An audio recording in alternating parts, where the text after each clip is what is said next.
Welcome back to Gluten-Free Delights. Today, we are diving into something super special and oh so delicious. If you've ever struggled to find a gluten-free bread that actually tastes good and holds up to a proper sandwich, stay right here because we're about to make the fluffiest, yummiest gluten-free sandwich bread from scratch. Yep, you heard me. Homemade, gluten-free, and oh so easy. It was always struggled to find something in the store that wasn't dry or flavorless.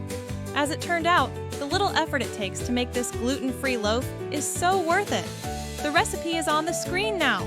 Let's do this! You're gonna need gluten-free all-purpose flour, about 3 cups, and make sure it's one that already has xanthan gum in it. If it doesn't, no worries, just add 1 tablespoon. Trust me, this is the secret to getting that stretchy, pillowy bread texture we all love. Next, dry milk powder.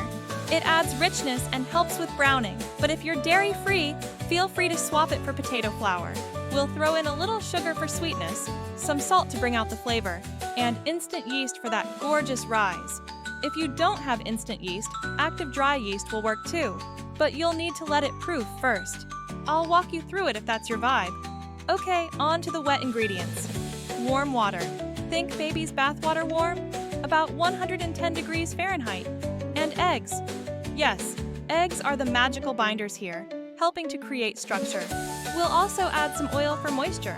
I'm using canola oil for the very mild flavor, but you can swap in olive oil or even melted butter if you're feeling fancy flavors. All right, let's make some magic.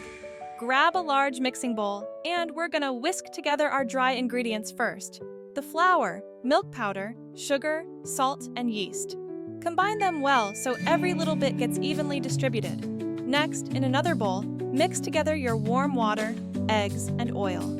Slowly pour the wet mixture into the dry, stirring as you go.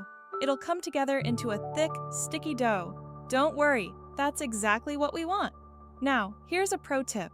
Gluten-free dough doesn't need to be kneaded like regular bread dough. Instead, we're going to mix it really well. Think of it as giving it a workout.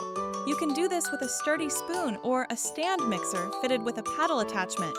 Once it's smooth, scoop that dough into a greased 9x 5-inch loaf pan. Use a spatula or even your hands, dipped in water, to spread it out evenly and smooth the top. Cover the pan loosely with a clean kitchen towel and let the dough rise in a warm spot until it's just about doubled in size. This should take about 30 to 45 minutes, depending on how cozy your kitchen is. You'll know it's ready when the dough has puffed up nicely and is peaking just above the edge of the pan. While that's rising, let's preheat the oven to 350 degrees Fahrenheit. Once the dough is ready, pop the pan into the oven and bake for 35 to 40 minutes.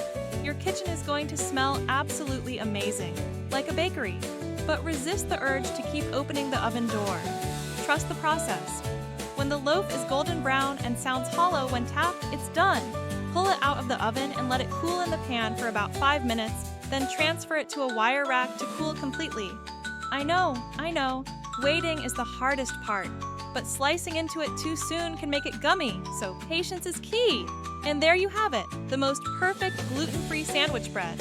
Slice it up for sandwiches, toast it with a little butter, or eat it plain because honestly, it's that good. No one will believe it's gluten-free, I promise. If you try this recipe, let me know in the comments below. Did you add any fun twists like an Italian seasoning or everything bagel topper?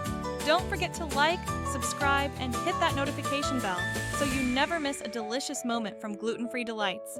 Until next time, happy baking, my friends!